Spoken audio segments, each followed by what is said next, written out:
Allez, stop, tu roules sur le boulevard BD. Cette série fait pour toi. Capitaine Albator. Reprendre le héros du maître Leiji Matsumoto pouvait paraître une gageure. Le faire dans un format franco-belge pour un lectorat européen encore plus. Le manga cultissime à la sauce européenne.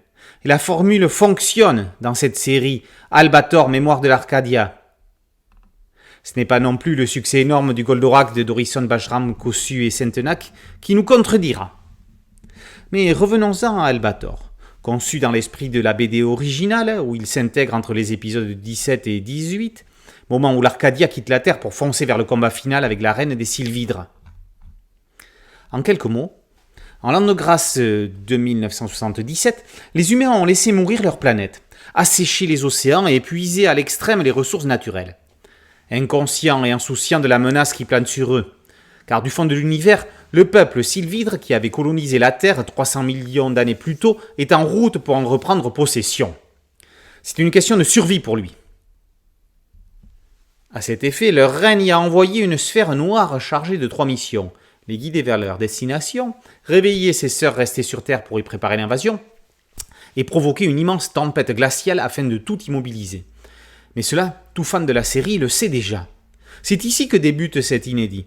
Une équipe de scientifiques découvre sur Terre un mausolée sylvidre.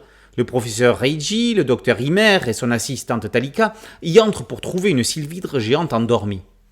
Responsable de cette glaciation soudaine, Talika la réveille contre la volonté d'Imer. Mais pourquoi ? Quel est ce mystère ? Quelle est la motivation qui pousse Talika à mettre la Terre en péril ? En 3 tomes, nous allons voir l'ultime confrontation entre Albator et Talika. Nous y découvrons la raison pour laquelle cette dernière, rongée par la vengeance, est prête à tout pour détruire partout et définitivement les Sylvidres. Une vengeance où la destruction de la Terre et la disparition des humains ne sont que des dégâts collatéraux secondaires et ainsi acceptables. Si le second opus marquait clairement un tournant dans la compréhension psychologique de la trame, le 3e tome nous offre une apothéose en crescendo d'émotions et d'alliances contre nature. Les humains restent en grande partie ce qu'ils sont. Pourtant, certains, tels le docteur Imer, auraient pu, en rendant un brin d'humanité à Talika, changer les choses. Toujours est-il que cette dernière libérera les 3 Sylvidres prisonnières. Ensemble, elles pourraient rendre leur sœur immortelle ou au contraire les détruire à tout jamais. Manipulé par Talika, comment Albator réussira-t-il à contrecarrer ce dessein ?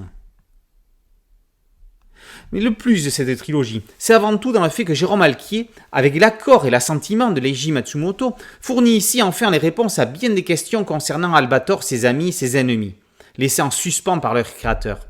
Un certain nombre de clins d'œil et hommages, notamment à ce dernier, se retrouvent également dans ses albums.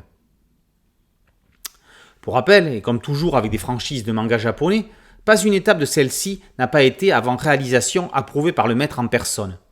Scénario, dessin, couleurs et même l'esprit de la série Albator 78 y sont scrupuleusement respectés.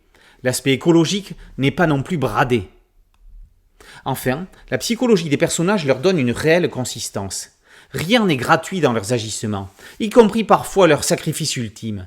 La reine des Sylvidres elle-même n'est pas épargnée dans le don de sa propre personne. Ce qui la guide, n'est-il pas son désir sincère de sauver son propre peuple de l'extinction en l'installant durablement sur Terre ?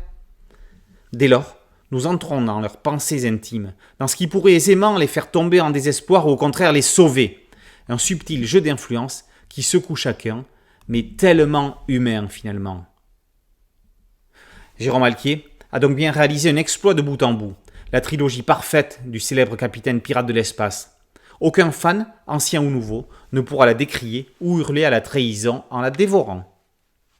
Capitaine Albator, mémoire de l'Arcadia, est une trilogie parue aux éditions Kana et c'est signé Jérôme Alquier. Merci à mon ami Thierry Ligaud pour cette chronique. Boulevard BD, c'est un podcast audio et une chaîne YouTube. Merci de liker, de partager et de vous abonner. À très bientôt sur Boulevard BD. Ciao.